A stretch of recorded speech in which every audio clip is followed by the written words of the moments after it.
action items, I just needed to know. Anyone dare me to shake this?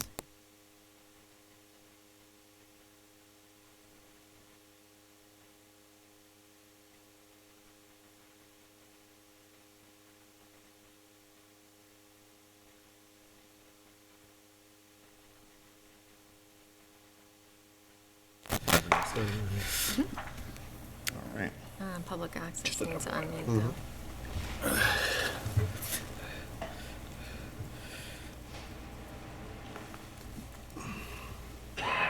Recording. Recording in progress.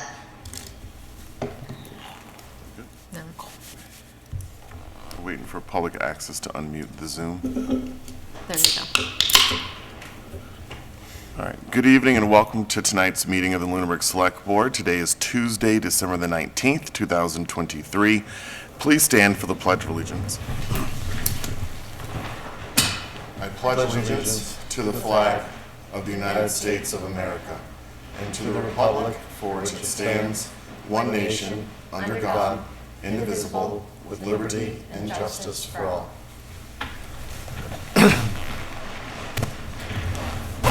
In accordance with the requirements of the open meeting law, Supposed to be working for us, or no. it seemed like you're working for us? In accordance with the requirements of the open meeting law, please be advised that this meeting is being recorded and broadcast live over the Lunenburg Public Access channel, on Facebook Live on the Public Access Facebook page, and will be uploaded to the Lunenburg Access YouTube channel after the meeting. The agenda lists all the topics which may be discussed at the meeting and are those reasonably anticipated by the chair. Votes may be taken as a result of these discussions. Not all items listed may in fact be discussed, and other items not listed may also be brought up for discussion to the extent permitted by the open meeting law. We're going to start this evening with public comments. I did just hear a question. The microphones that we have in the room are, our voices are mildly projected in the room, but they're mostly for the telecast. Do we have any public comments this evening from the board? I have one. I just want to thank the Council on Aging and the Lunenburg Adult Activity Center, that does not roll off my tongue like the Eagle House did. But I want to thank them for a wonderful 100th birthday celebration party for Mario Patacchiola on Wednesday. It was a really wonderful event, and Deb Lincoln gave a great introduction, and if you, I think it may have even been recorded. I think it is recorded. If you haven't, listen to Mario's story about his earliest remembrance when he was 4 years old. It's a really great story.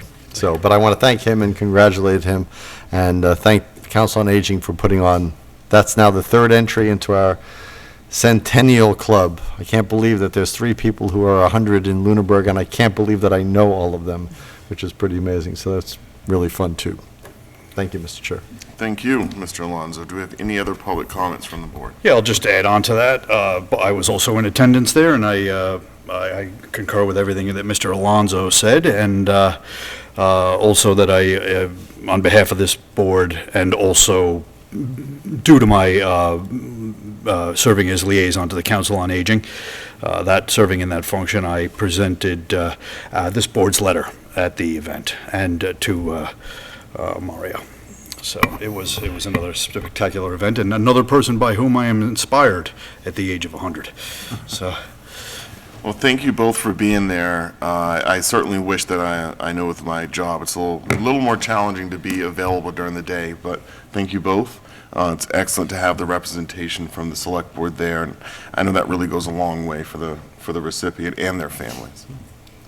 Any other public comments from the town manager or the board? Mr. Nuzzolo, any public Nope, comments? I don't have a public comment.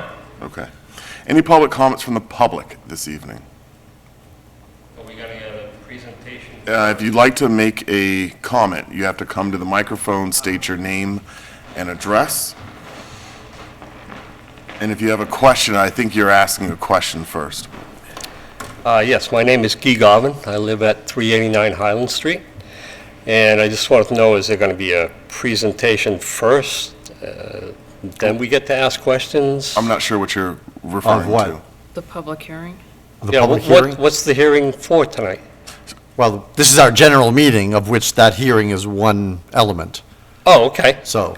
Yep, so we have multiple things on our agenda, so which topic are you referring to? The propane tanks. in, Okay, yes, Dick's it Park. will be a public hearing, there will be an opportunity to speak for the public. All right, so we'll hear the plan first, then have another opportunity. Yes. Yes. Thank you. Okay.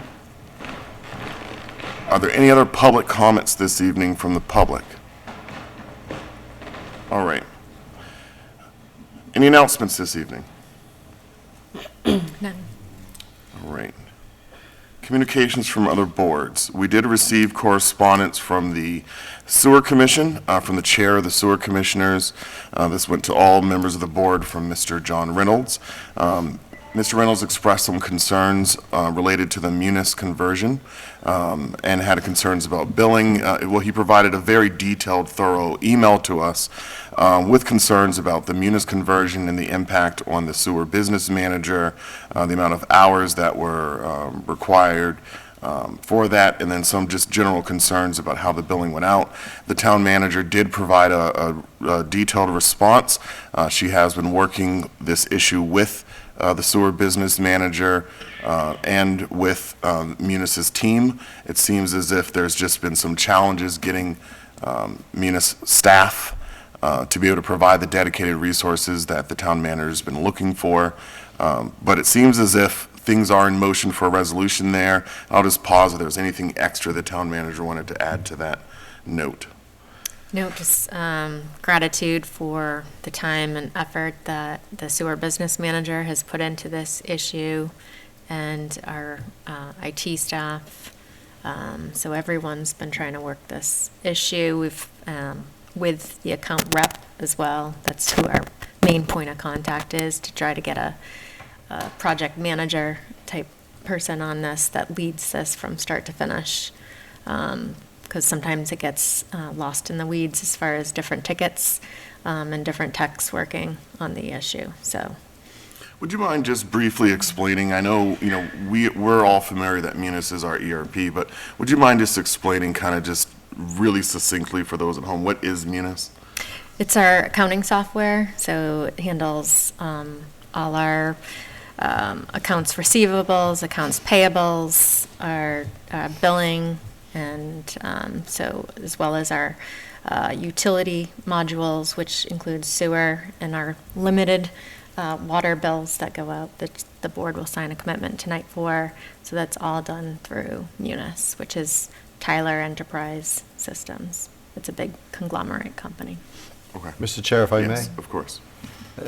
Since IT is my field, and this being a billing and money issue, this is not like somebody didn't get their weekly newsletter or something, that this is affecting the town, and it has been going on for 6 weeks? Is that accurate? Would that be accurate, at least 6 weeks? No, beginning of November. And we are paying them, And prior to that, there were issues that were during the migration. right. So I'm hoping they get to, first of all, a root cause, and we should get a root cause analysis report about why this happened and how this is going to be effectively remedied, not only in this instance, but in the future, because, again, we're relying on this to get revenue in to run the town.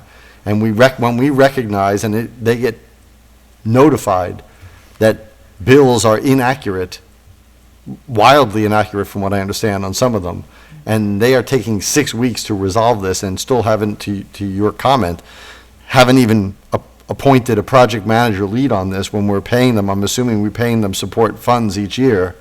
We really should take a hard stand on this and say that we want this root analysis report, and they have to give us some indication about when this is going to be remedied, and some kind of weekly or daily progress reports at some point. I mean, these are the things that my company would get asked if we were in this position, and we should be asking them the same thing. So, They have put someone as a project lead on it. A technician has been working with Paula on the issue. Seems to be the same person for a number of weeks now, working the issue. And but I fully agree with getting that root cause. Yeah, I also work with enterprise level software on the vendor side. And just thinking about going forward, I mean, what we routinely do is provide test servers for upgrades and any integrations, everything are tested on a test instance before migrated to production. So I don't know, We did, Okay. yeah, we have a training module. but test- these weren't caught? Test module. There were issues brought up during the migration period. But until those bills were run, that's when the real issues came up. Running the bills maybe should be part of the future Mm-hmm. testing before migrating. That was attempted, but there was an issue with the printing part of it. There was, because I can't And they- relay it, but it was They were in charge of the migration, right? Not us. correct. We work with them throughout the process, but they migrate the data over. I would make this a note when we go to renew next Yeah, year. I think we have for their some leverage. software. Yeah, exactly. I think we get owed some discount here for We- next year at least. Yeah. All right, any other communications from other boards or comments on this? All right, so the town manager did commit to keeping us posted on any and all updates related to this topic. I know that it's going to be of high concern for this board, as it clearly is for the sewer as well. So thank you in advance for that.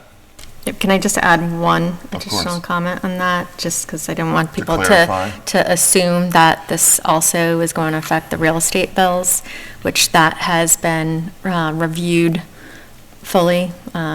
I myself personally worked with the treasurer collector on reviewing those proofs, and she reviewed all the file data, and there's no indication of any effect to those. So I just want to make sure the public is aware of that. Okay. All right. We're going to go to our 7:10 public hearing. So I will read the public hearing notice. The licensing authority, which is the Select Board, is holding a public hearing today, Tuesday, December the 19th, 2023, at 7:10 PM at Lunenburg Town Hall, 17 Main Street, and Lunenburg, on an application from DeLeo Gas Company on behalf of the owner, Stephen Violet, for, one, a license for keeping and storing of 4 1,000-gallon tanks of propane to be located at 647 Northfield Road, and 2, a license for keeping and storing 4 1,000-gallon tanks of propane to be located at 677 Northfield Road. The property is used as a market garden greenhouse family farm, and then we have notes about those who like to participate remotely, and the time is 7:16, we will open the public hearing. So we're going to start tonight by asking the applicant or the representative to come forward. Please state your name, address, and then if you can give us an overview of what it is that you are applying for. And then after that, the board will take the opportunity to ask any questions, and then we will open up to the public for the public to ask any questions. Good evening, Select Board. My name is Paul DeLeo, owner of DeLeo Gas, located in Worcester, Massachusetts. I am here on behalf of owner Stephen Violet, who is also sitting in the audience to answer any questions that you may have. But the application that is before you is for storage of 4 1,000-gallon tanks at 647 Northfield Road and 4 1,000-gallon tanks located at 677 Northfield Road. Dick's Market Garden is a local market garden that uses their greenhouses to grow a various amount of different types of vegetables and things that they sell.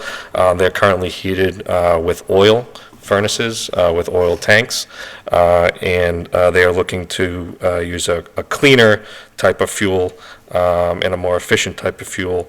And with this application, typically the fire department deals with anything over under 2,000 gallons. NFPA requires a public hearing in the select board to vote on anything over the 2,000 gallon mark. So that is why the application is in front of you today. There has been a site plan sent to, I'm sure you've reviewed it. The fire department also has reviewed it and didn't have any additional comment on the quantity of propane tanks or on the location of the propane tanks. These will be above-ground propane tanks. They will be protected with vehicle crash protection around all of the tanks to avoid any issues with snow plowing or vehicles moving around the farm. These, for the most part, are going to be in not public drive areas. It's just going to be the employees driving in these areas, if any. All of our gas lines will be underground, going to each individual greenhouse, which will have their own separate shutoffs. There will also be shutoffs located individually at all the propane tanks. We also install leak mitigation in terms of tank monitoring. So if there's a drastic drop in propane, such as a leak, we instantly get alerted with that alert. Very familiar with this size job. We've done a lot of these quantity amounts in Central Mass area. So this isn't anything new to us, where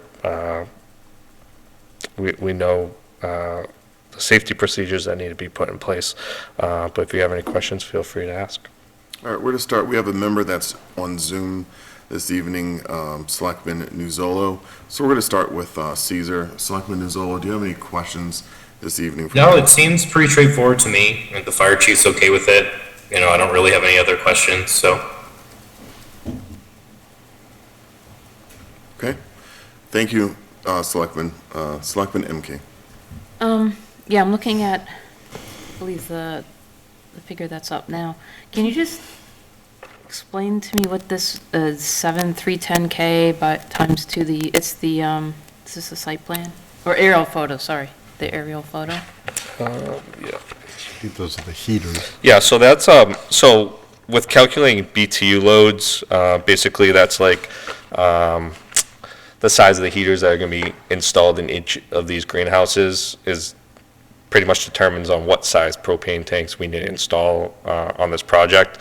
So by adding up, so like 215K, that's 215,000 BTU Okay, that's what that. heater. Yeah. So at first, looking at the quantity that's there, it may look like it's a large quantity of propane, but for this system to run correctly, this quantity is needed.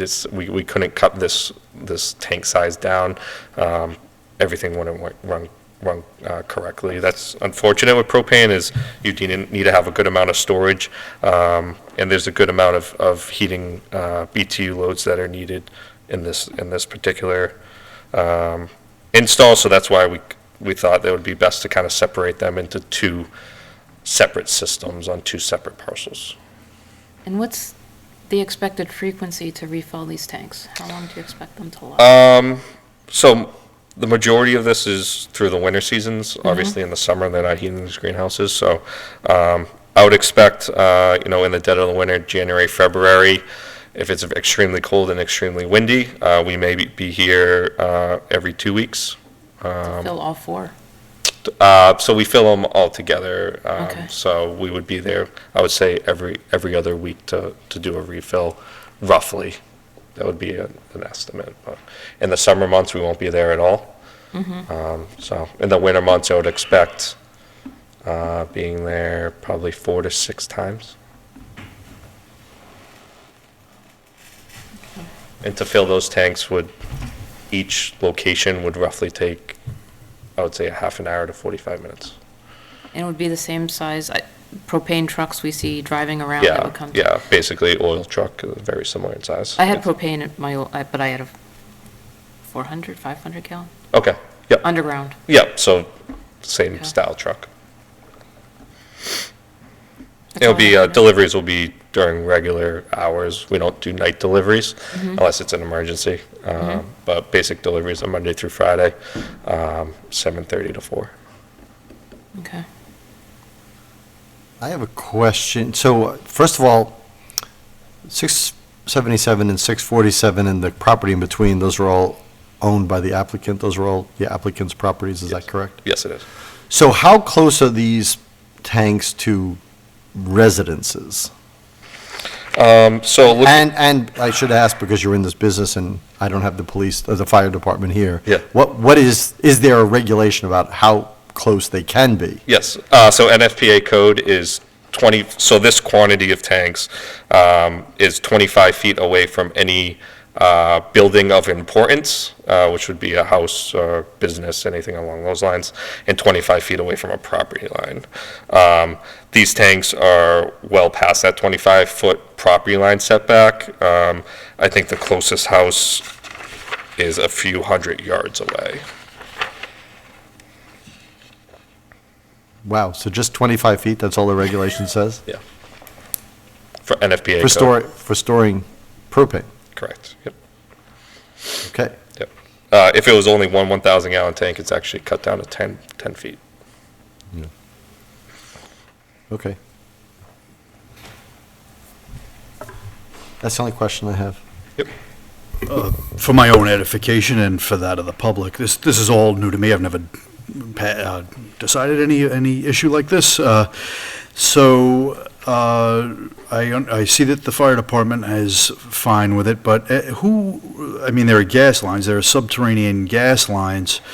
Who is in charge? I mean, I assume somebody's in charge of some regulating body that inspects those. Yes, yeah, so where the propane tanks are, that would be inspected by the fire department, making sure that we're meeting those setbacks that we talked about, making sure that they're labeled correctly, making sure that there's, no vehicle could hit these tanks. So the fire department will do their inspection with that. We'll be pulling a permit with them on that.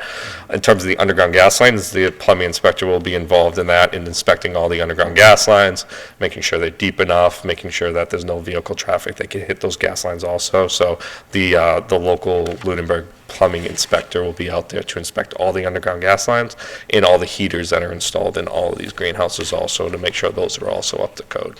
Okay, so that covers, so you've got the fire department at the tanks, and then everything from the tanks all the way to the heaters. Correct. Is the plumbing inspector. Yes, sir. Got it, okay. And are there any other regulating bodies at all, or departments that would have any kind of purview over this? Okay. That is all I have then, thank you. Yep. So I pulled up the aerial map, and I would just recommend that if you come before us in the future, to try to make sure that aerials depict major roads. Okay. So that way we can get a bit oriented to that. I'm sure you and the applicant are far more familiar with the layout of the property itself. Sure. So looking at it from the aerial view, it looks to be I would assume a couple hundred feet off of Northfield Road. Do you know the approximate distance from Northfield Road to these tanks? I would be taking a guess on it. I don't know if Stephen could, I would say, if we didn't measure it physically, but it's, at least 200 feet or more. say at least 200 feet off of Northfield Okay. Road. Yeah, what's the length of it looks to be about 2 lengths of a greenhouse. So what's the current length of a greenhouse? So if you look at If you have to come forward, Mr. Violet.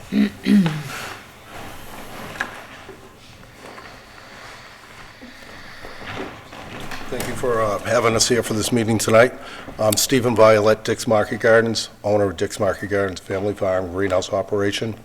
Part of the process we're doing, I probably wanted to bring this to clarity too. We were fortunate we got a grant on this proposal, so it's part of similar to some people applying even for the houses now, where they're doing different programs with Mass Save. This was an NRCS program that we enrolled in, and it's allowing us and converting us from oil to propane gas. Feeling that propane gas is a safer or cleaner burning fuel. Also mitigating the oil tanks were another concern for us, not to have multiple oil tanks at different locations. But you had a specific question, I believe? Yeah, the approximate, it looks to be about 2 lengths of a greenhouse away from Northfield Road. So you said each greenhouse is about 200. Well, greenhouse number 1, we call it greenhouse 1, that would be directly behind our farm stand. Yep. That would be 96 feet in length, if they can give you any kind of Okay. correlation. All right. So these tanks are going to be roughly 200 feet away from Northfield Road. That would be for what I would call zone number 1. Okay. That would be 647 Northfield Road. Okay. And I kind of call Zone 2 would be location at 677. Okay, let me just pull that up to see where those tanks have been identified as being at. Okay. So the back to tanks would be aerial. behind, at least on 647, the tanks would be behind that house that's located at 647. And I'm going to say it's going to be at least 100 feet, a little bit more, behind the house. Okay. Yep, so I'm just doing a comparison between where you've kind of marked them, and we can see them on the map there. So what we can't see is on the other side of that tree line to the right, is a residential structure on Highland Street. Right, that would be a fair distance. That would go, we have a field site there to that left-hand side. And then there would be the first house on Highland Street, which I'm assuming is going to be at least 400 feet from that location. Is that what the question was, or? No, I mean, I'm looking at it. I think it looks to almost be the same distance as the other tanks from Yeah. Northfield Road. Seems to be that same distance away from that house. According to the property lines from the plan, it looks like it's about 215 feet away Yep. Okay. You've answered my question. from the road. Okay, any other questions for me? Well, Not for you, Stephen, but I do have some for, you said Paul. Paul, yes. Yep. Yep. So, switching from oil to propane, I mean, oil burners right now have an efficiency of about 85%. Correct. What's the efficiency of a propane boiler? So it varies on what you're looking to The install. ones that are being installed. The ones that are being installed, sorry, Steven knows this because it's a requirement for the grant that he's getting. Yep. And I don't want to speak out of tone. I have an idea in my head. We'll see if I'm correct, but, so to kind of speak to that a little bit, we do have some propane heat there already. And the first two greenhouses that would be kind of directly behind the house at 647 are heated with propane now. And they do have 4 tanks there already that are smaller tanks that are saddled together to make the larger tank. And they are close to the house, but that was still permitted by the fire department for that size tank. And what's the rough efficiency of a propane boiler So system? on this compared- program, again, we have to have 93%. Got it. So we had to have some Modine heaters, and they're high efficient heaters. The 2 propane heaters that are there in those greenhouses are 83. And then some of the furnaces that we're replacing are original furnaces to when we put the greenhouse in. Okay. And some of those furnaces are older than 40 years. Got it. So the efficiency level would be in the low 80s, Yep. maybe even less at this point. Okay. So you're trying to make your greenhouse more green. Yes. All right. I'm going to go back to the board. Any questions, any additional questions from the board before I go to the public? I want to go back to, I'm actually amazed, and I don't fight the regulations, I mean, Yeah. but, I mean, not being somebody who's studied propane, I know Yep. enough about it that it's highly combustible. And if you put a 1,000-gallon tank, Yep. the question I asked about the proximity Sure. surprised me, that it could be 25 feet. Yep. In the case yes. of something catastrophic, Yep. I even hate to say this next term, but what is the blast radius of a 1,000-gallon propane tank that explodes? So a propane tank won't necessarily explode. And I guess to go on, it's kind of a loaded question there, but It's not meant to be a loaded question. I'm just- So NFPA, National Fire Protection Agency, they set these standards and they do testing on these tanks, right? So they've tested if there's a leak on a propane tank, when it gets released into the air, what's the flammability, right? So propane is non-toxic. It's heavier than air, so it does settle, but for the most part, it dissipates in the air. It does not linger. So they've done testing on this, and that's where they've made these setback requirements on if a building's 25 feet away, if a propane tank springs a large leak and propane is coming out of the tank, and there's a building there that has a electrical source like a light or an AC unit, and that AC unit kicks on, the propane tank is far enough away from the building for it not to cause an explosion or a fire. Also, with the propane tanks, if like a gas line gets shattered, there's excess flow valves in the tank. So if it sees that quick draw of propane out of the tank, it basically slams shut, so it contains itself.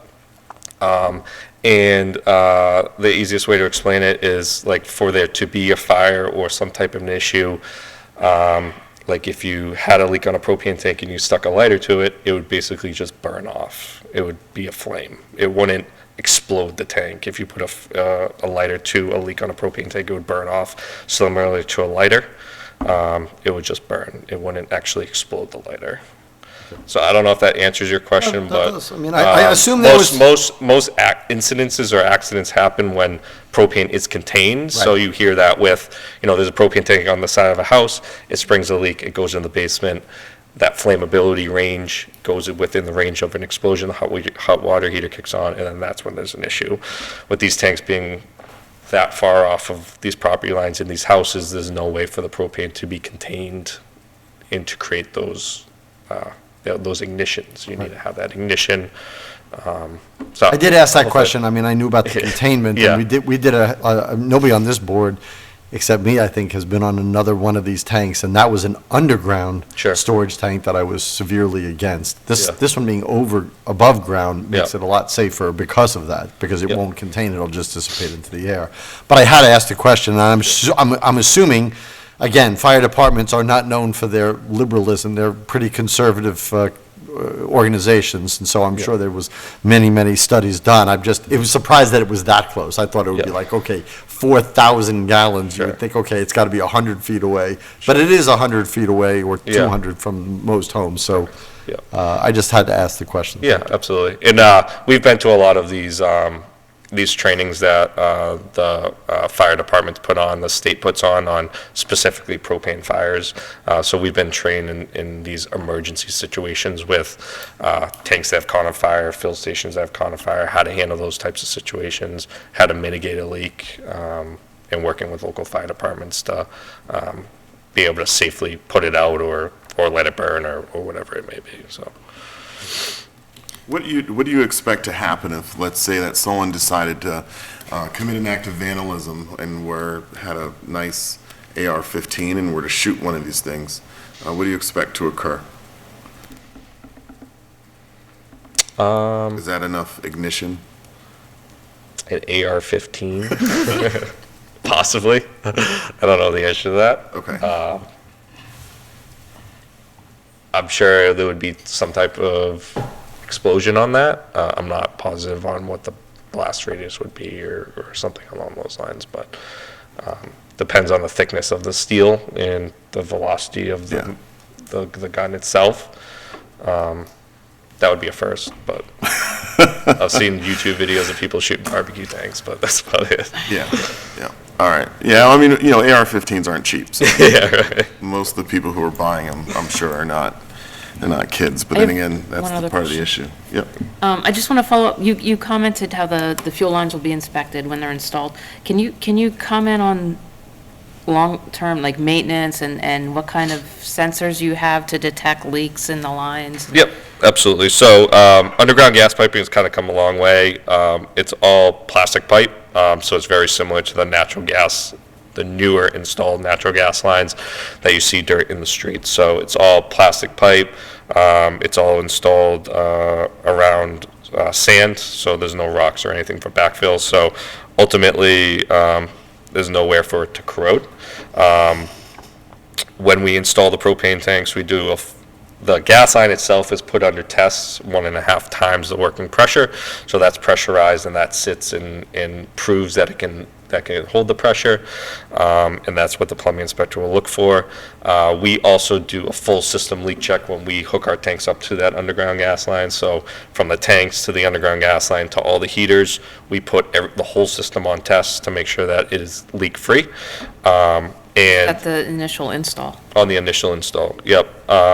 If there's ever an interruption of service, our code requires us to do a leak check. So if the tanks run out, or if they add another heater, or if they add another system, at that point we'll do another full system leak check.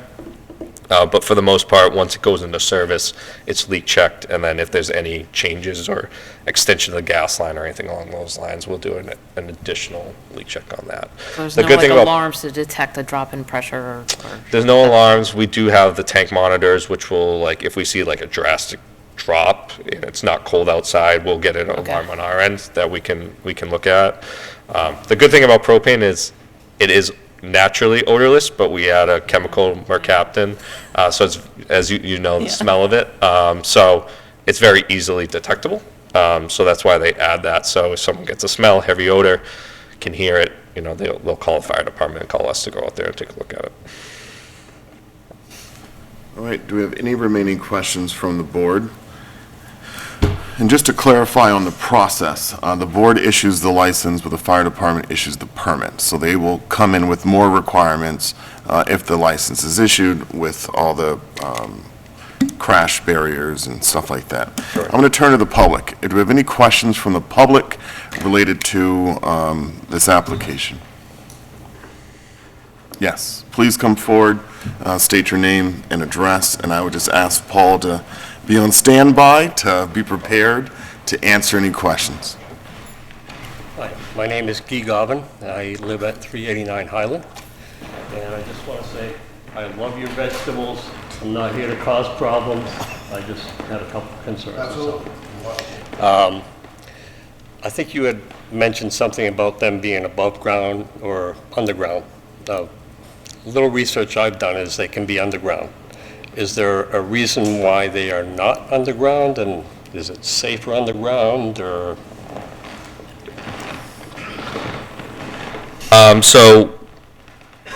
Professional opinion is we prefer to see above-ground propane tanks. You can see them, you can see if there's an issue. Underground, you only see the covers. You don't really know what's going on underneath. There is corrosion mitigation that is installed with underground propane tanks. They're anode bags that pretty much gives the tank a negative charge and attacks the anode bag instead of the tank. So there is corrosion mitigation with that, but you can't physically see the tank itself. Again, professional opinion is we like to see above ground because we can see the full tank. We can see the functionality of it. Underground tanks are less visible, and all you have is the cover,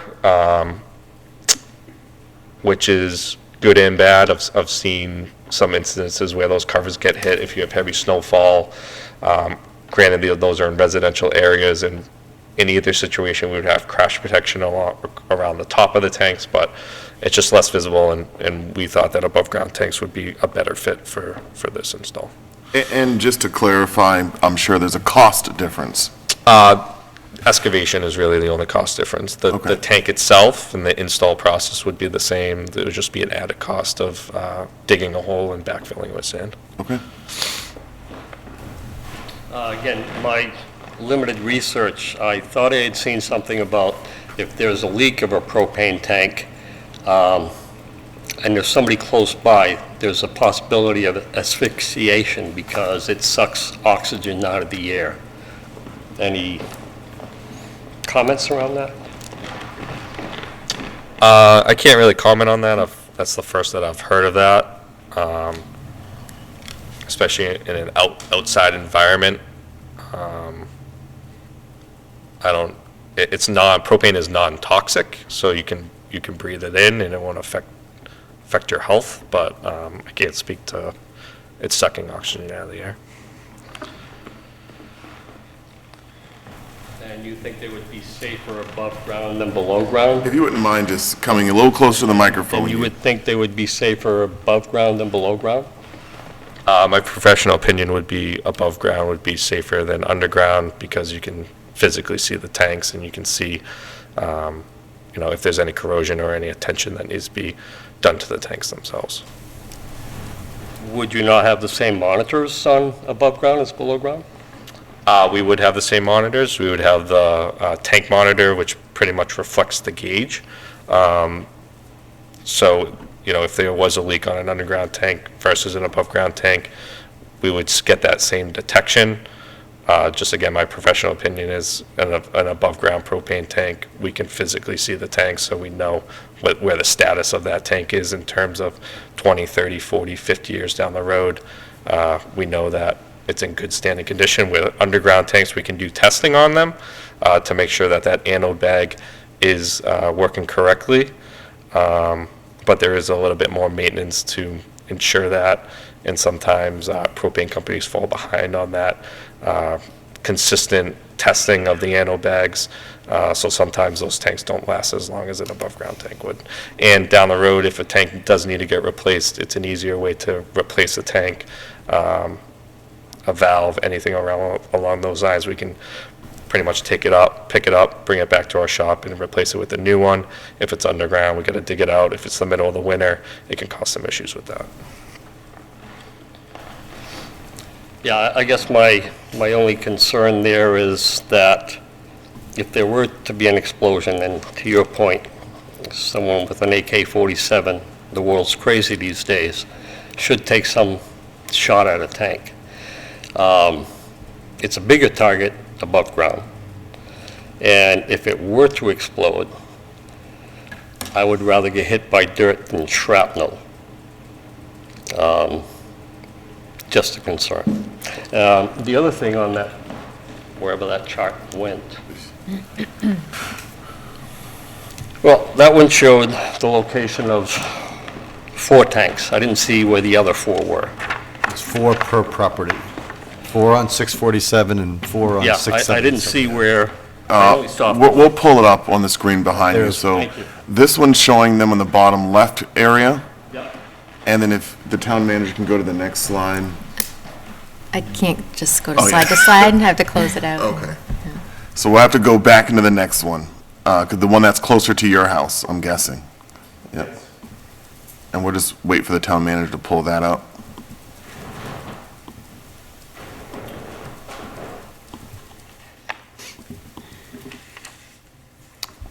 And then you'll see these red dots, and we know your house is through the woods.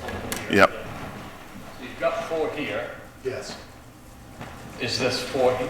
No, there's supposed to be another slide for the 4, that's 647 still. Yep. There should be another slide for 677. The one that we just had up was the depicted, the one that we showed first depicted the original 4. Can you maybe put it over the... Yeah, we're gonna put it up. He might have hard copies. Yeah, I think what might be helpful here is Google Maps. Do you have hard copies of these? Maybe. That might be easy. I have them right here, sir, if you want to look at them. Then you can see them. Yeah, that's a representation of it right there. All right, so my house would be up here, is that correct? So are you the first house on Highland Street? Yes. All right, The other so one. yeah, so your house would be over here. Over there. Right. So actually this picture can show all 4, so this would be the 677 location. My house is, To the folks at home, Yeah, the this neighbor is is asking a question about the location, right in front of us. and the property owner is showing him on the screen This is the stand right here. in the room. Stand.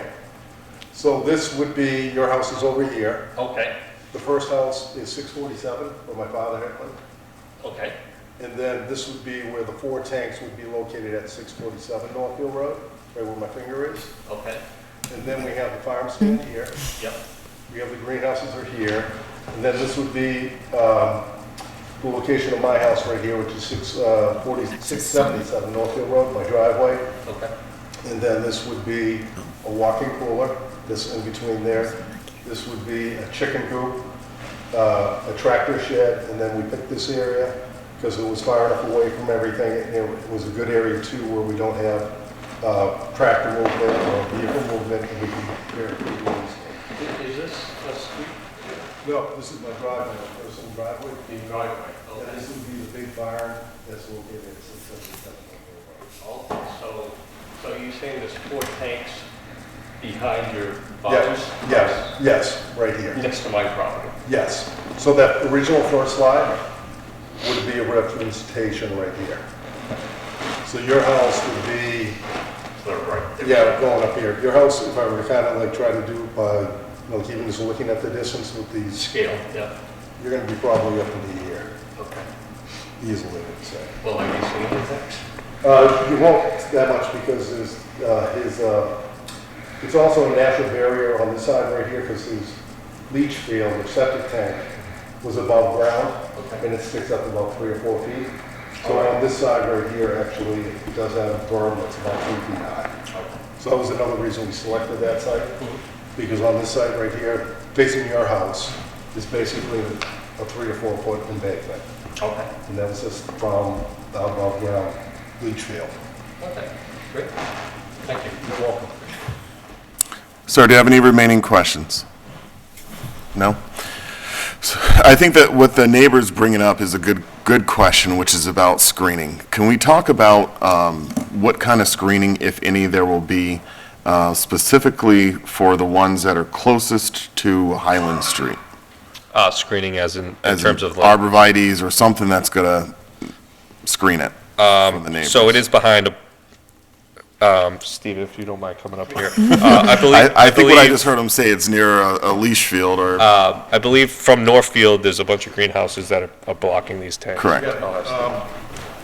I would say it's not going to be visible at all from Northfield Road. Yep. Because the house is going to block it, plus the greenhouses itself will block it. And then the leach field that was put in there was fairly new, less than 10 years ago. That has been, it's in kind of an above-ground type system, where that's going to block it too. Okay, It's, it's going to be kind of like, we're going to want to make it look so, as far as presentation goes, it's going to look not out of place. Yeah. But if it came to a point, we do want to have it, put the barriers in there, but we don't have any problem planting shrubbery or bushes. okay. So Block it. if you got a concern from the neighbor, I mean, I'm sure if he has a second floor, he's gonna see this in the winter. But if if the neighbor reached out and said, hey, would you mind planting some shrubs so that when I'm looking out from my, looks like from this house design, the kitchen's probably toward the back. When he's looking out his kitchen window, that he doesn't have to look at this, you'd be amenable. Wouldn't have a problem, actually, but I would say he won't see it because there's enough vegetative blockage Yep. between the two boundary lines where he wouldn't see it. I think Okay. that'd be fair to say, that he wouldn't see it when, And then Northfield Road is a scenic road, or at least a portion of it is. And so from Northfield Road, it looks as though, you really can't see these roads from Northfield Road that go throughout your whole property. yeah, they're driveways where it's, crushed stone. We don't even do asphalt because we So- prefer to keep a natural look to it. So from the road, this would appear to be kind of directly behind the residence that's there, and then I think you have another outbuilding as Yeah. well. So your expectation, from how this looks, it doesn't look as though it's going to be visible from Northfield Road. No, and even for myself personally, because I live at, the house, we kind of selected this spot to the 677, where even from my viewing point, the buildings are going to block it. Okay, all right. Are there any other questions from the public related to this? Any other questions from the public?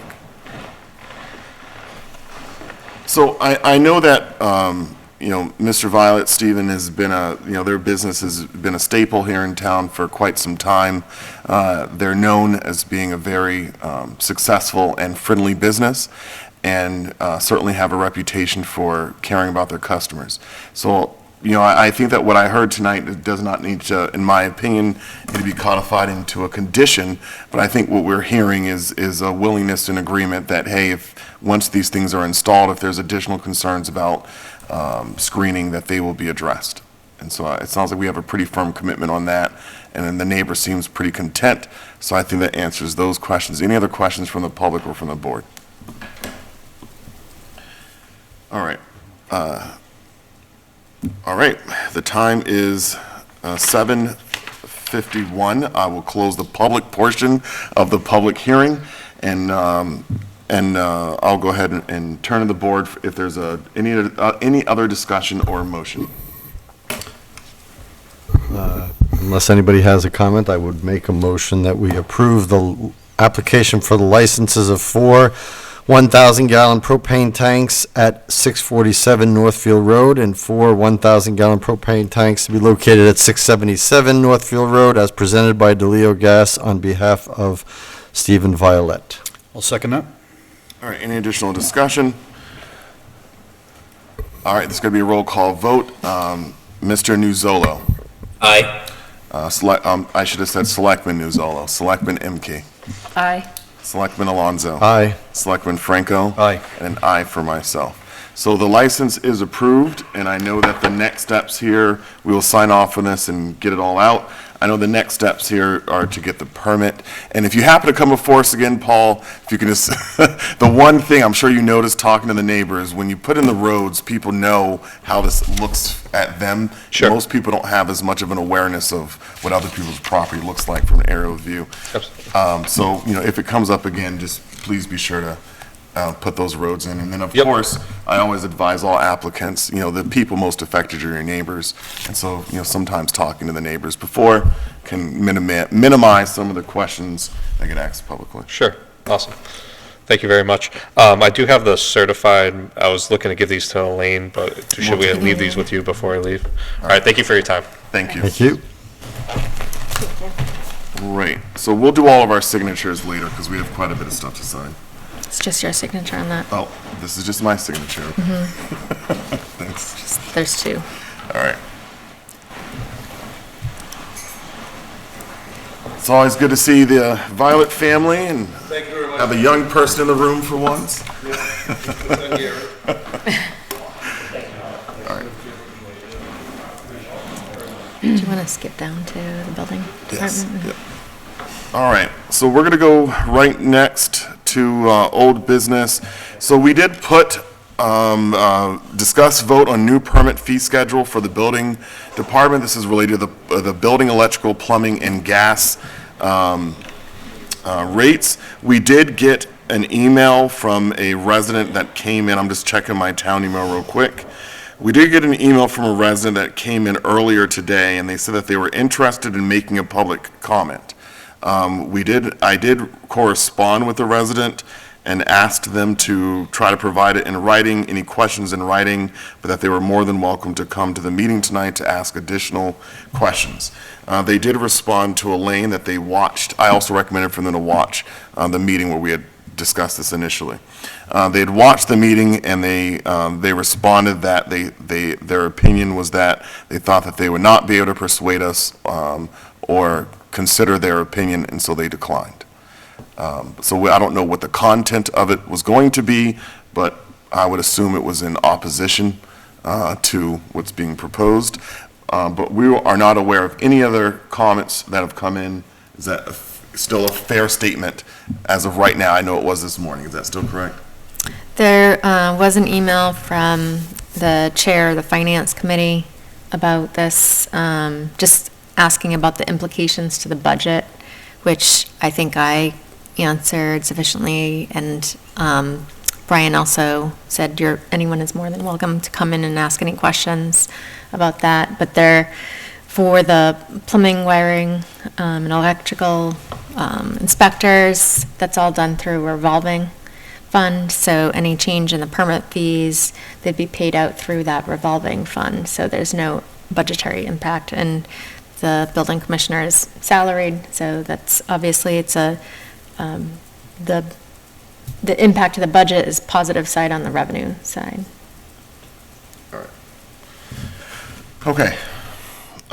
So we had 2 weeks to review this. We did not receive any public comments or concerns. Is there a motion?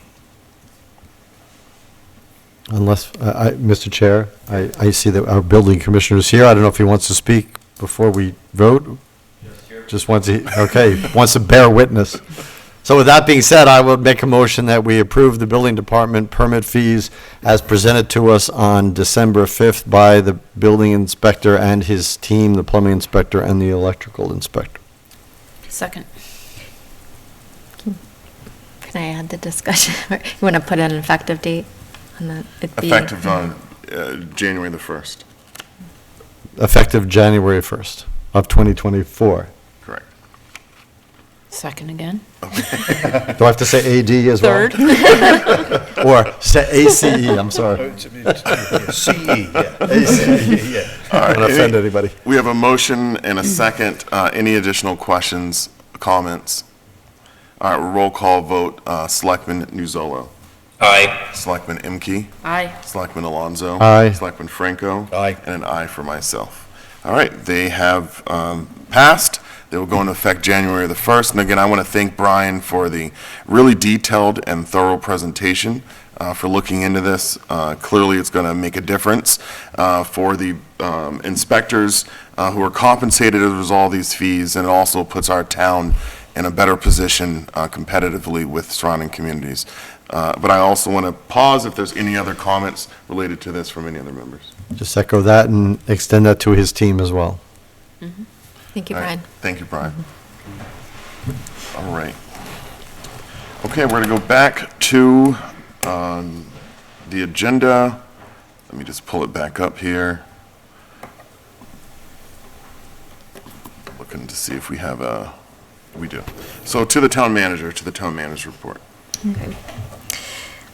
For meetings, events, and other announcements, the planning, master plan steering committee still has the survey out, and it's posted on the town website. Anyone, we encourage people to fill this out, and it will be open as long as there's, I think they want to keep it open as long as there's sufficient comments and response rates to this survey. Town offices will be closed in observance of Christmas Eve and Christmas Day on Monday, December 25th, and Tuesday, December 26th. And just for extreme clarity, the Lunenburg Adult Activity Center is also closed on December 25th and December 26th.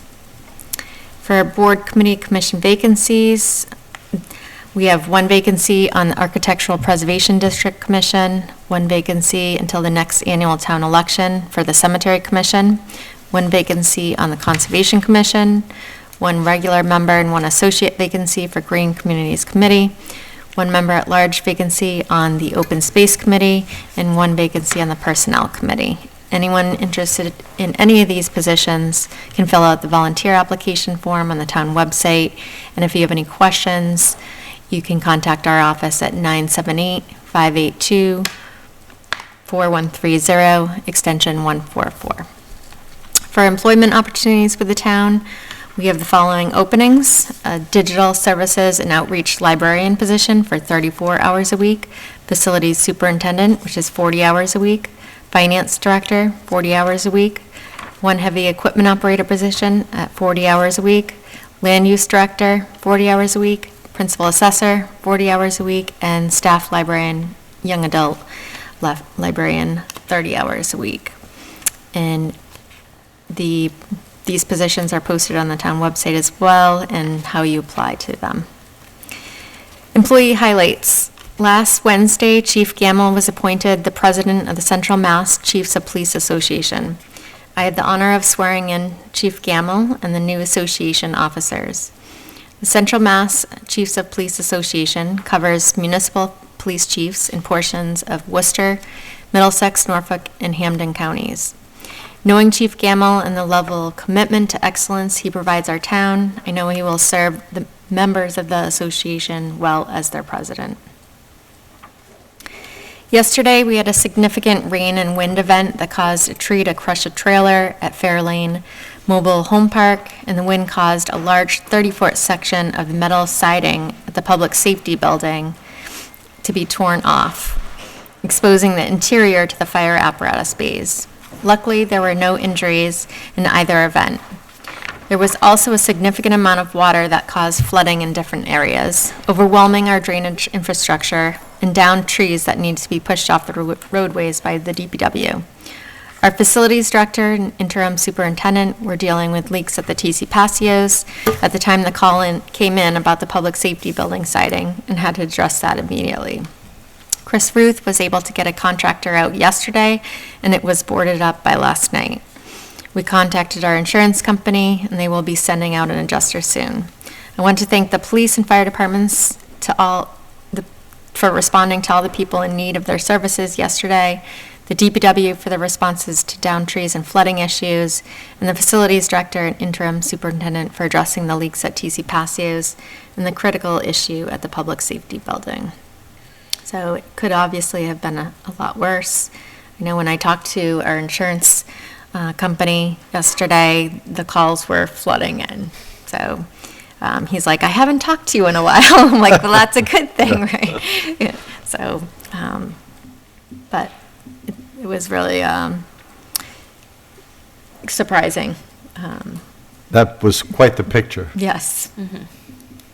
So, I also, this isn't on my report, but just want to, because of Christmas and similar to, for me, like Thanksgiving, express my gratitude for all employees. Our staff gives so much of themselves, like Dan, working after hours tonight. And they give so much of themselves for the town, so I want to really thank them for doing that and always going above and Hear, hear. beyond. I agree. Next item on my report was something that came in last week from Congressman Trahan's office about a new definition of the obligation, what that is being defined as in the interim final rule. So last week I was notified by Trahan's office that the Department of Treasury released a new 2023 interim final rule for the Coronavirus State and Local Fiscal Recovery Funds, SLFRF, which provides a new definition of obligation in regard to the December 31st, 2024 deadline for the local obligation of ARPA funds. Obligation is defined as an order placed for property and services and entry into contracts, subawards, and similar transactions that require payment. This would mean that by the end of next year, every municipality in the country would need to enter a contract to spend all of their ARPA funds. Congresswoman Trahan's office provided me a template to provide a comment to the U.S. Treasury by today. So I did that, submitted that electronically through that portal today to oppose this definition, because this would severely limit towns requiring contracts for all the services by that date. So, more to come. Fair share amendment funds. We received notification last week that the state announced an additional $100 million to municipalities this year through the fair share amendment funds to be used on local infrastructure. Lunenburg's apportionment is $240,503. This is in addition to our Chapter 90 apportionment of $418,064. So this was good news. It is. I have a question, though. In conversation with Senator Cronin and Representative Kushner, they mentioned that the state is about 5% below its target receipts to date, and that they hope the trend changes, but that it's looking like there's going to be some impact. Have you heard anything about this, or? I see some news feeds sometimes about the fiscal office and reporting that trends are down slightly, but that, in my opinion, in historical knowledge, that seems to occur every year. Yep.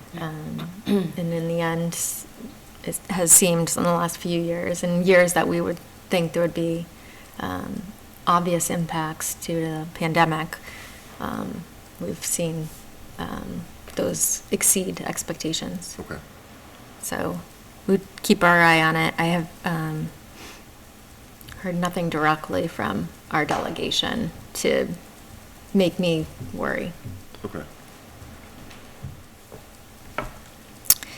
The pro forma recap and third quarter preliminary bills. The pro forma recap was approved by DOR last week. The tax collector has sent the tax bill file to the printer, which is Kelly and Ryan, and the tax bills are scheduled to be mailed on December 22nd. To confirm, is this a different company than the company that we Yes. lose? Yeah. And if I may, Mr. Chair, equally important, are we getting a real receipt? Not I mean, we want an affidavit, but I'd like an affidavit and the receipt from the post office that it was received and, they received the actual things and it was sent. Yeah, that was expressed early on. Okay, all right. Good, thank you. I'll confirm again. I'm not saying it for your sake, Madam Town Manager. I'm saying it to make sure that people know that we haven't forgotten and we want to make sure these are addressed, so we just want to make them public. Thank you. You're welcome. The board had asked for an update on the Mass Ave at Chase Road and Mass Ave at Electric Ave and Lunenburg Crossing road safety audit, about the timeline for when those recommendations would be done. Yep. The DPW director reached out to MassDOT last week, and they responded they're putting together a work order for their maintenance staff to address most of the low-cost, short-term measures and expect the work to be conducted over the next month or so as weather allows. It did not include, longer, more expensive timelines.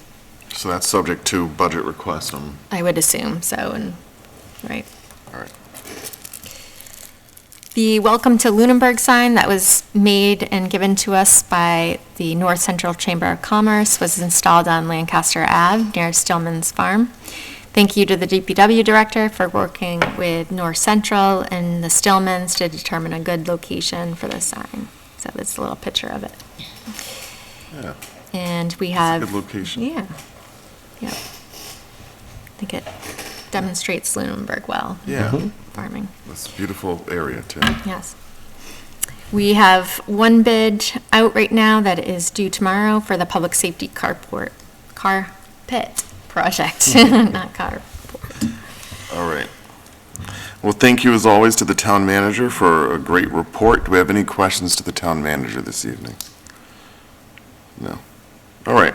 We're going to pick up on our annual license renewals, where we left off last week, so, excuse me. So let's just go ahead into that folder. I'll do alcohol last. So, for common vic, Mr. Nuzzolo, Selectman Nuzzolo, I'll just go ahead and read these, since I know you're on Zoom, and it's probably a little easier for us with the iPads in front of us. Okay. For the December, this is today, yeah, so for today's common vic, we have Smokestack Roasters, doing business, LLC, doing business as Smokestack Roasters at 39 Mass Ave. Victory Distributors, LLC, doing business as Hannaford Supermarket and Pharmacy, number 8388, at 3333 Mass Ave. We have AAG, LLC, doing business as Kindred Spirits at 324 Mass Ave. We have La Bellina, LLC, doing business as The Reboot at 50 Mass Ave. We have Red Pepper Inc. doing business as Ixtapa Cantina at 308 Mass Ave. We have Lunenburg Liquor Mart doing business as Liquor Mart at 88 Mass Ave. And we have Lakefront Beverage LLC doing business as On the Rocks at 96 Lakefront Ave. Lane has confirmed that all applications are in, fees are paid, and all members are eligible. Is there a motion related to the call? I have a question first, because there was questions about one of them, about back payments to the sewer, and they've entered into a structured payment. And I think that, and I don't know if we're allowed to do this, but I believe we are, to make this contingent that if they fail in that regard, that this license would be rescinded immediately. So I did reach out to town council. Everyone, if we decide to not renew a license, or if we decide to revoke a license, the applicant is still entitled to a due process. So we would still have to go through, whether we issue it for 6 months, 12 months, it makes no difference. The process on the other end of it is still the same. So I would recommend that we put a requirement for reboot for all of the licenses before us, that we schedule them to come before us in May. And I think we can pick that date now. And that way, they come before us right before all their licenses expire. And then we can, That's fine. if they're not paid in full, we notify them then that we'll have a revocation hearing at our next meeting. That's fine. And since it would be May, there's a 2-week break. So if we pick that date, let me just. So I would recommend that we remove their items for all the things, licenses, and do all their licenses in one unit together, in Okay. one vote, because they'll all be subject to the same I concur. period. All right. And yeah, that date would be May 21st. Okay. So if there's no other objections or comments, I would say that we move to approve all the common vic licenses as read, with the exception of La Bellina LLC. So moved, and only reason I'm saying that is because you said I would say that we move to, so it sounded like a request for a motion, so. I move that we approve the common vic licenses as presented by the chair, with the exception to remove La Bellina from this list. That I will second. All right. Any additional discussion? And I'll just make my notes about which ones I need to come back to for them, because I have quite a few. Okay? Nope, no other comments. This is going to be a roll call vote. Selectman Nuzzolo. Aye. Selectman Imke. Aye. Selectman Alonso. Aye. Selectman Franco. Aye. And an aye for myself. All right, those call and Vicks are approved. For alcohol, actually, let's do miscellaneous, I'm sorry. Miscellaneous.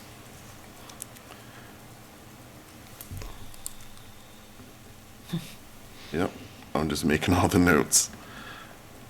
Weekday, Sunday, Sunday.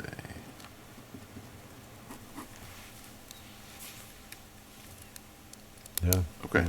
For miscellaneous, we have AAG LLC doing business as Kindred Spirits at 324 Electric Ave, number 4, for a weekday entertainment license. We have AAG LLC doing business as Kindred Spirits at 324 Electric Ave, number 4, for a jukebox license. And then we have AAG LLC doing business as Kindred Spirits at 324 Electric Ave, number 4, for an automatic amusement license. Is there a motion? I would move that we would approve those miscellaneous license renewals as read. Second. Any additional discussion? All right, it's going to be a roll call vote. Selectman Nuzzolo. Aye. Selectman Imke. Aye. Selectman Alonso. Aye. Selectman Franco. Aye. And an aye for myself. All right, those licenses are approved. And then for alcohol, we did get confirmation in our drive that we did have a question about Red Pepper Inc. doing business as Ixtapa. They are fully in compliance. Why is the fee But then I have a zero? question about why their fee is zero. No, I think there's a mistake on the chart, because that really should be Lunenburg Liquor Mart. They're paying upon the closing. They received their transfer, they're just waiting for the closing, Okay, so. got it. All right, so I'm going to go ahead and read these. Let me just make the note about. Okay. Victory Distributors LLC doing business as Hannaford Supermarkets and Pharmacy number 8388 at 333 Mass Ave for a package store all alcohol. We have AAG LLC doing business as Kindred Spirits at 324 Electric Avenue, number 4, for a restaurant all alcohol. Red Pepper Inc. doing business as Ixtapa Cantina at 308 Massachusetts Avenue for a restaurant all alcohol. We have Lunenburg Liquor Mart Inc. doing business as Liquor Mart at 88 Mass Ave for a package store all alcohol. Lakefront Beverage LLC doing business as On the Rocks at 96 Lakefront Ave for a restaurant all alcohol. And we have Smokestack Roasters LLC doing business as Smokestack Roasters at 39 Mass Ave for a restaurant wine and malt. Is there a motion to approve? I would move that we approve the alcohol license renewals as read by the chair. Second. All right, we have a motion and a second. Any additional discussion? All right, as many as are, roll call vote. Mr. Selectman Nuzzolo. Aye. Selectman Imke. Aye. Selectman Alonso. Aye. Selectman Franco. Aye. And an aye for myself. All right, the alcohol licenses are renewed. And then now we have a conversation about reboot. So as Mr. Alonso stated, we have letters in our drive that indicate that an arrangement was made between La Bellina or Reboot and the sewer commissioners, and this is related to outstanding sewer balance, and they've come to an agreement that everything will be paid in full by May the 28th. And so my suggestion is for us to, trusting that they're not going to wait till 7 days before it's all due, that we condition all of the licenses applied for by La Bellina and require that they will appear before us on May 21st at 7:10 PM for a status review. And so I will make this complicated motion. Before you do, Yep. if I could just raise one issue. So the terms of this agreement, payment agreement, indicate, among other things, that the debtor shall pay $600 per week beginning on December 19th, 2023. So, yes, the end point is paid in full by May 28th, 2024, but there could be substantial breaches of this agreement between now and May. Do we want to make it shorter than May, is what I'm... I would expect that based on the notes that's in here toward the very end, and I think in the letters that were provided, that they're going to notify this board if there's any issues in the agreement. I think that's what's noted. Let me just find the letter.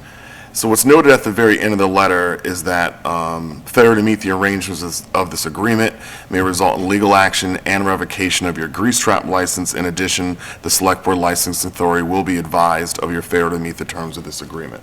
So I would expect that while I would propose that we can schedule them for May 21st, that they should come before us that date no matter what, but that if we hear something prior to then we can have a meeting before then and cancel that May 21st.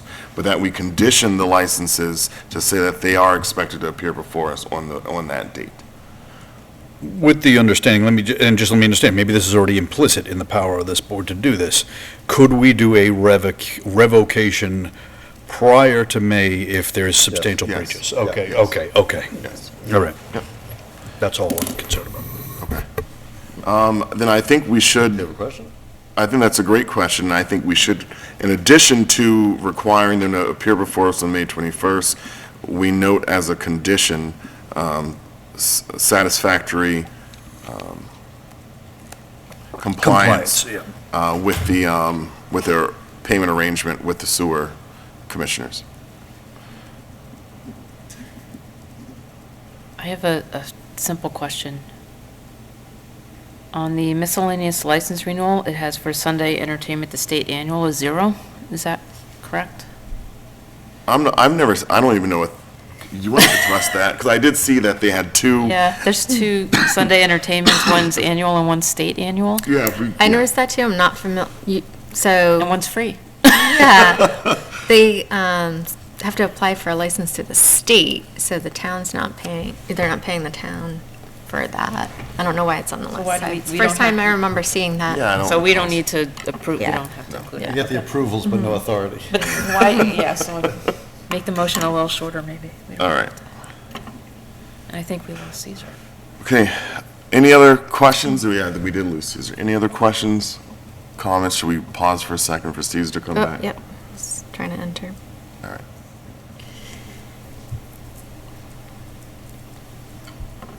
All right, we got you back there, Caesar. All right, so I'll go ahead and make the motion. I move to approve the following licenses. For La Bellina LLC, doing business as the Reboot located at 50 Massachusetts Avenue. A weekday entertainment license, a Sunday entertainment license, a common vic, and a restaurant all alcohol license, with the condition that the owners of La Bellina meet with the Select Board on May 21st at 7:10 PM, and under the condition that there's satisfactory compliance with the payment arrangement with the Sewer Commission. Second, Okay. I think I said that right. All right, any other, the intent is clear. okay, any other comments, questions on that motion? All right, this is going to be a roll call vote. Selectman Nuzolo. Aye. Selectman Imke. Aye. Selectman Alonso. Aye. Selectman Franco. Aye. And an aye for myself. All right. And so to the sewer who's listening, I'm sure, we did read your letter. Please keep us posted if there's any change in status soon as practicable, and that can be sent over to Elaine as well as Heather and the board. So one question, we didn't get anything from Conrad's? No. No. Elaine did notify them Yeah. again. Yeah. So, yeah, that's a little, we'll see what happens, but no, they did not submit a request. Okay. Current business. Should be quick. So this really here tonight, I listed under current business, review and discuss bylaws that pertain to the select board. This is just a reminder really about our goals. I wanted to, I know this is our meeting before Christmas and I don't expect that we're going to go heavy into this, but I just wanted to give any members the opportunity, if anyone had any proposed changes to these, to create the form, to present them to the fellow members. That way they can be reviewed. If not, just to note that we will be hitting this at our third meeting in January. And so if we can all just kind of take some time between now and then to look through these, and if we have any modifications, I'll also ask the town manager as well. I know that you had mentioned when we presented these the first time that there was a couple of changes perhaps that you wanted to see or that you were going to propose to town council to take a look at. I think there were some questions you had. We asked town council to review. Okay. Have we seen that response? I don't think so. I think we told them January. Okay. I'm sure, yeah. All right. So we'll just make that note. Third meeting in January is the target. All right. If anyone wants to discuss these, though, we can, but that was the intent of me bringing it up tonight. All right. Approval. It's my Christmas gift to the board. I will not discuss any of this. Thank you. I, on the other hand. No, I'm kidding. All right. Perfect. So approval of September 5th, 2023 minutes. I move to approve the minutes for the September 5th, 2023 meeting as presented. Second. All right. Any additional discussion? All right. Mr. Nuzolo. Aye. Selectman Nuzolo. Selectman Imke. Aye. Selectman Alonso. Aye. Selectman Franco. Aye. And an aye for myself. Minutes are approved. All right, we have a water commitment for the second quarter. This is in the amount of $10,537.75. I didn't see that. Yeah. It's right There we go. here. Town's water department is booming. All right, so I move to commit the second quarter water invoicing for billing for $10,537.75. Second. Any additional discussion? All right, Mr. Selectman Nuzolo. Aye. Selectman Imke. Aye. Selectman Alonso. Aye. Selectman Franco. Aye. And an aye for myself. All right. I will sign this and pass it down. The first thing I'm passing down, whoops, I just ripped through the page. First thing I'm passing down that I signed was the license related to the propane tanks that only had to be signed by the chair. All right. Warrants. Let's go through these warrants. All right, we have, it's always helpful when we get the Post-its. We have a payroll warrant in the amount of $1,087,184.10. These are negative ones. So there were Payroll adjustment. payroll adjustments. So we have a payroll adjustment in the amount of $3,970.94. We have a payroll adjustment in the amount of $2,788.31. We have an AP accounts payable warrant in the amount of $866,458.61. Thank you, Heather. And we have accounts payable warrant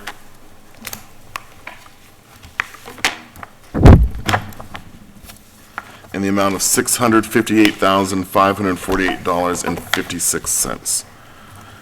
Mr. that Chair, first number is a when you six. read these, just for people at home, did you read these as negative numbers?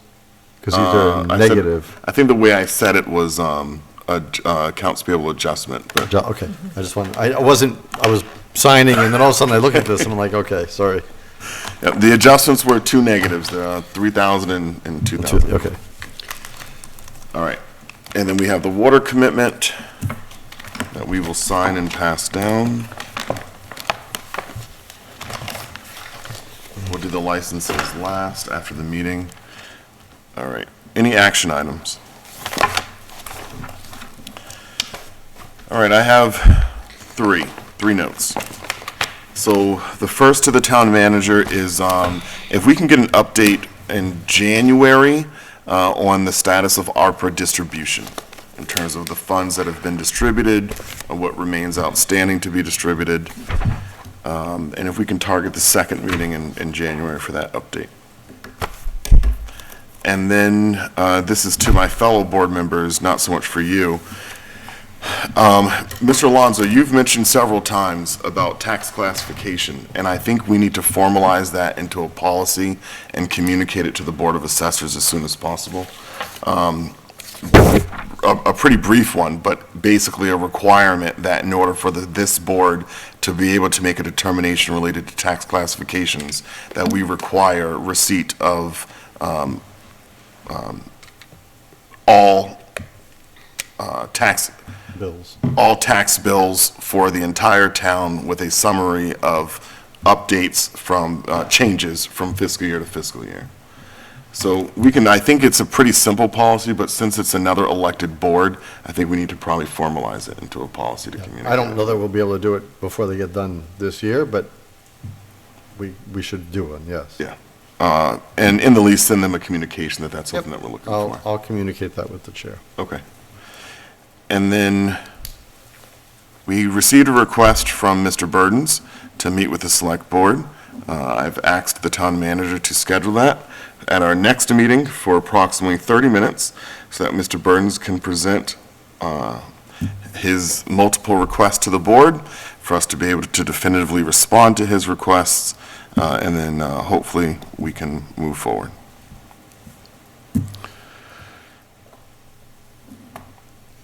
But I wanted to bring that up to everyone's attention. My expectation is that it will be a 30-minute in total conversation.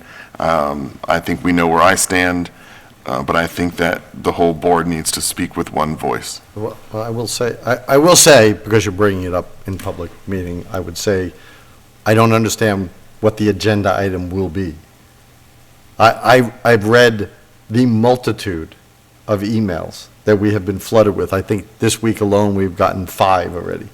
We're in that range, and weeks before. I don't know what he's asking. So I don't know how an agenda item and giving somebody public time is going to help this situation.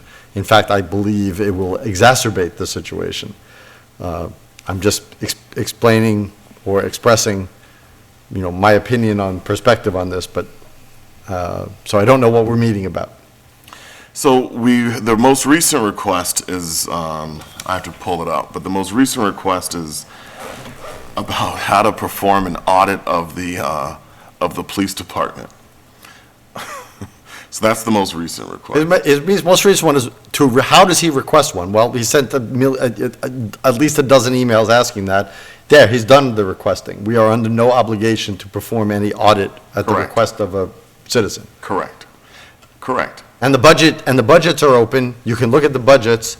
The reconciliations are generally open. You can look at that. I mean, we're not going to do an audit of a town department at the request of a resident, one single resident. It's not going to happen. I think that we should speak with one voice on this, but I wholeheartedly agree with you. I think that there is nothing that I've seen requested from the resident that is clearly in our lane, that is something that we can even act on. I think a lot of the requests should not be directed towards us. They should be directed towards, with an attorney, a private civil attorney. They should be directed toward the district attorney. They should be directed toward the attorney general. I think a lot of what's being asked is nothing to do with the authority of this board. My point. Nothing to do with a town function. However, I think that in the course of 500-plus emails, that the resident is asking to meet with us, which I have been not inclined to agree to for the whole year, but I am now a little more inclined to agree, so that way we can speak with finality as one voice. And I think that that's the intent, is for us to provide the resident with the opportunity, and instead of me giving him separate feedback and for the most part, us not responding, that I think we need to be clear that that we don't have authority to act for most of his requests. I concur with all of that. I'm definitely sympathetic to the point that, why are we doing it? But I do think the rationale for doing it, and I support doing it, expressly for the purpose of speaking one voice. We can't respond to these emails in any kind of a group way. We can only receive them and just keep taking the hits and keep getting flooded and keep getting crushed under pounds of sand endlessly and wasting a crap load of town resources responding to this junk.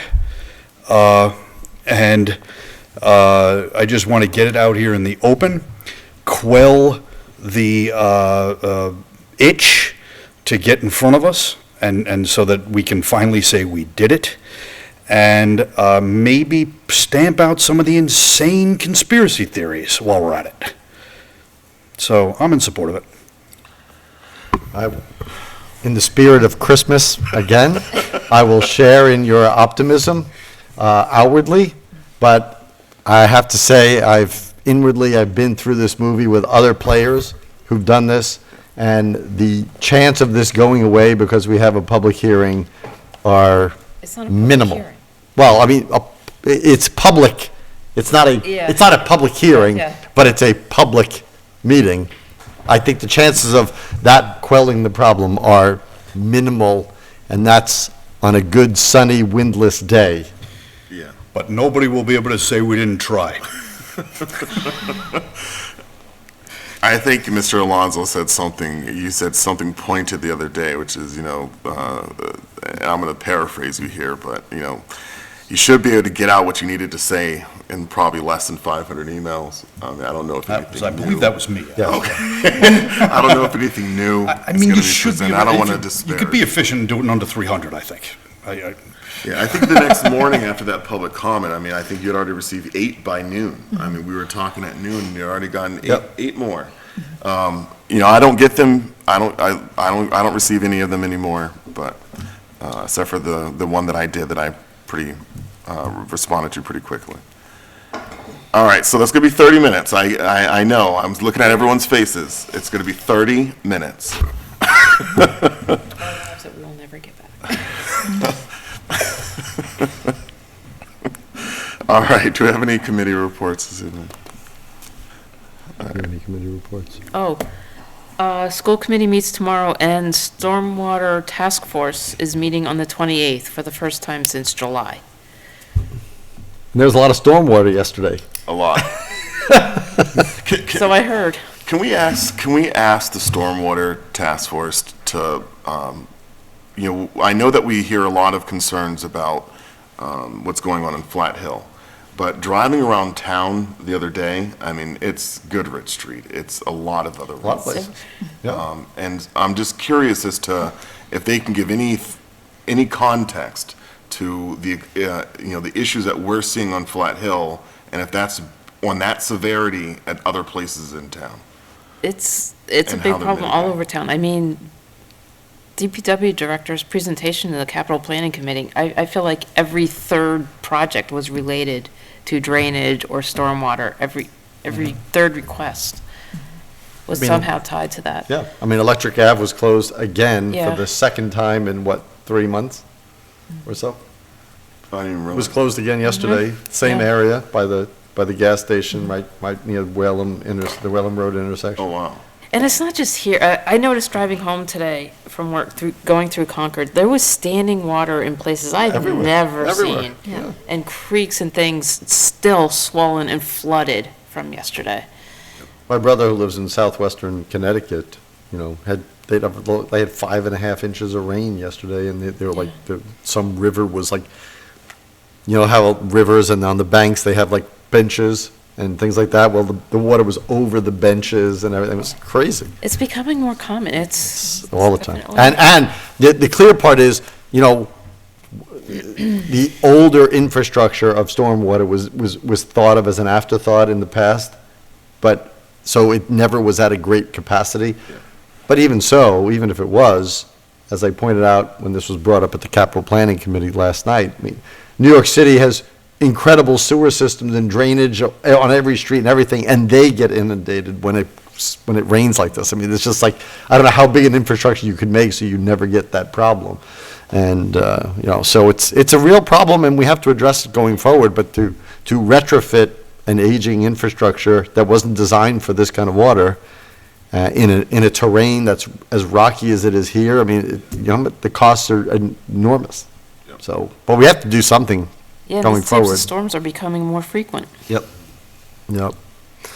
Something that has been discussed at the capital planning meetings is also like the approach that needs to be undertaken by the planning Yeah. board Right. with zoning and stormwater permitting to make those adjustments. So impacts that developments putting in, maybe they're, meeting specs right now, but maybe they need to be more stringent. And they need to be longer lasting. That's one of the things we talked about too. The chair of the planning board was like, we have to put in things that not just pass at the time that we make the approval for a subdivision or a home or a large thing, but we have to be able to go back and say, you're not meeting the terms, like you've now changed this and you're getting all this runoff and you have to do something. And that's a difficult position to be in, so, yeah. Selectman Emke, do you think you can just generally provide stormwater with the general sentiment that we're expressing here this evening? Yeah, I mean, this will be my first stormwater task force meeting. Yeah. And Bill Bernard's going to present, he's, give a couple of overviews. So it's going to be a largely information type of meeting, just getting going, and so we can meet on a regular basis now. Yep. We are one member short, so I don't know how that will Oh, get. you need to add that to the report. Oh, that's right. Well, it goes with the, does it have Because to be the it's, Conservation Commission? Conservation, right. Rep, Rep. so we can hit them up now. Capital Planning Committee met last night to go over our first prioritization. We had one member absent, so hopefully I will get that. And we are planning, we have a meeting this Thursday to finalize right before Christmas. Our Christmas gift to the town manager is a prioritized capital planning list. So that should be done. Lots of good discussion on items, again, at that meeting. So that's that. And the Board of Assessors met last night, but because I was at the capital planning, I didn't see it, and I haven't played the recording yet because there's only 24 hours a day, and I don't have that kind of time, so, but I will. Okay. So, master plan, and town manager already mentioned the survey is still out there at planlunenburg.org. But beyond that, the next big public meeting is going to be February 1st. It's going to be in 2 sessions at Lunenburg Adult Activity Center. So there'll be a session at 4 p.m. to 6 p.m. and one from 6:30 p.m. to 8:30 p.m. And one of the things that I was frantically texting about was people on that committee, so I wasn't doing something else, I was doing something related to this. I got clarity that these are 2 separate sessions covering the same thing. So it's not like 2 halves of the same 4-hour meeting. It's 2 separate sessions to cover the same ground, just to give more people an opportunity to attend. So that's all I have. The Finance Committee appointing Committee, I think that's what we're called. Yep. Appointed a new member to the Finance Committee. I think this is an exciting addition. Her name is Tiffany. She's lived in town now for about a decade, has kids in the school system. We're about the same age. She works in a similar field, and she clearly had a really clear vision about money. I think she mentioned that she currently manages a portfolio with a budget of $84 million, and so, clearly has a good understanding of dollars and cents and good vision. So I think she'd be a great addition to the Finance Committee. The 3 of us on the committee were all wowed by her, so she was appointed. Great. On Friday, I also went to, I met with some members from the Water District, and I'm just going to go ahead and I asked them to provide me with the talking points. They did me even better. They wrote me a script. So I would just read exactly what they have communicated. It was a really good meeting. So the Lunenburg Water District has a consultant, Ty and Bond, and they've engaged the services of Capital Strategic Solutions. This is related to the ARPA funds. They've engaged the services of Capital Strategic Solutions to aid in educating the community about the water systems and the necessity of having redundancy in the water system to safeguard public health. So CSS, also known as Capital Strategic Solutions, they're a Massachusetts-based woman-owned business enterprise that assists communities throughout New England with water quality issues, infrastructure improvements, community outreach and engagement, and funding opportunities. So the proactive measure is taking place in light of the Environmental Protection Agency, EPA's proposed new rule on PFAS, and it's anticipated to go into effect in early 2024.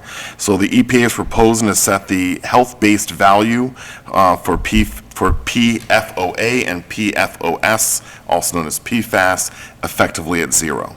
So the team will create an educational campaign that's going to encompass a website, email subscriber list for updates, streamlined contact information, digital and print media, a community-wide mailing, and workshops for both in-person and virtual to reach as many community members as possible. And the team will also produce an educational video about the community's water system and the opportunities ahead to safeguard our drinking water supply. So it was a very productive meeting, and to summarize, the gist of their outreach is they want to have basically provide the public with a phone number that people can call and ask questions, and they will man that, have a website that people can go to. They want to have workshops in the community for people to be able to attend. So they really, I think, bringing on this consultant had great ideas for this full service kind of outreach. And then because, Capital Strategic Solutions are in this space already, that they're already providing this service to many municipalities across the Commonwealth and broadly in New England. And so I think that the intent is for there to be a feedback loop, that as residents start asking questions, then that then comes back to the water commissioners and Ty and Bond, and then they can recognize those trends and get more information onto the website, more information at workshops to be able to proactively answer the questions that they know are coming in. So it seemed to be a really good approach with visual aids, different forms of media. And so the next meeting on this is going to be mid-January, in which they're going to go through the proofs at that point of time. And this is the second meeting we've had just to discuss kind of next steps in how they're going to utilize the ARPA funds for their master planning and the community outreach. So good stuff. All right, our next meeting, we are going to be off for a couple weeks here, so we're not meeting again until January the 9th, and then we will have 3 meetings instead of 4 meetings in January, and the 9th, the 16th, and the 23rd. That's currently planned. Because we will be having workshops, so I know this month I've been targeting kind of 90-minute meetings. We're a little late today. Next month, the target is more like a little over 2 hours. Any public comments from the town manager this evening? None. Any public comments from the public? Any public comments from the board? I do have one, and it piggybacks on your report on the Water District. Because our meeting is on January 9th, I want to remind people now, and I will remind them on the 9th again, that the Water District is having a special meeting on January 10th at 6 p.m. at the Water District building on Mass Ave. At least 2 articles I know that are on it. One of them is about approving, 3 articles, okay. One of them is about approving funding for the test treatment plant on the Lancaster Avenue wells. One of them has to do with voting changes to put the Water District more in line with voting requirements for funding articles, like we have 2/3 votes on certain items. There's an article to do that, and The other one's just to pay some invoices. then there's some invoices, okay, but the 2 major ones. So if you live in the Water District, you do not have to be a water taker. If you live in the Water District and you are a registered voter, you are able to go and vote at this meeting. So again, it is January 10th at 6 p.m. at the Water District building. Thank you. All right. Oh, and of course, because it's our last meeting, I want to thank everyone. I want to wish everybody a very happy holiday season, whatever holiday it is you are celebrating, and wish everybody also a very happy, healthy, and prosperous new year. Here, here. Any other public comments? I would echo the holiday wishes and the best into the new year for all townspeople and members of this board and employees and staff. I would also add that I will always be a strong advocate for the practice of one's faith pursuant to the free exercise clause of the First Amendment, but as tightly constrained by the Establishment Clause and the Equal Protection Clause of the 14th Amendment. That is to say, your rights to free exercise end just prior to the infringement of other people's rights. And stay tuned for more Franco greetings. A tiny little division of Hallmark. Is that written in your Christmas card? Yeah, I was gonna say. Caesar. Mr. Izzolo, do you have any public comments this evening? No, I don't. Thank you, though. And happy holidays to everyone, and I'll see you in January. All right, well, I'm going to go ahead and say Merry Christmas to people, but I want to thank Caesar. I want to thank Caesar as well for your ongoing service to the nation. We know that, you're out of town. I keep saying this every meeting, but you've been sending me some really cool videos of the work that you guys are doing out there, and it's pretty exciting stuff. What I loved about the Army was the guns and the planes, and so it's really cool to see all the big guns that you're shooting. And if people don't know, Caesar is a field artillery officer. So it's pretty cool, the kind of work that he's doing. So thank you, Caesar. Please thank your brothers and sisters, our brothers and sisters in arms, for their service to our nation during the holiday season. And to those at home as well, I want to thank everyone for continuing to, watch our meetings, stay informed in government. And I just want to again ask, this is a hard time of the year for several people. And so the best gift we can always give is the gift of time. And please offer some time to those this time of the year who may need it. Is there a motion to adjourn? So moved. Second. Any additional discussion? Our roll call vote, Selectman Nuzzolo. Aye. Selectman Imke. Aye. Selectman Alonso. Aye. Selectman Franco. Aye. And an aye for myself. 8:49, we are adjourned. To those at home, have a wonderful evening and a happy new year, and we will see you again in January the 9th. Have a good night. Recording stopped.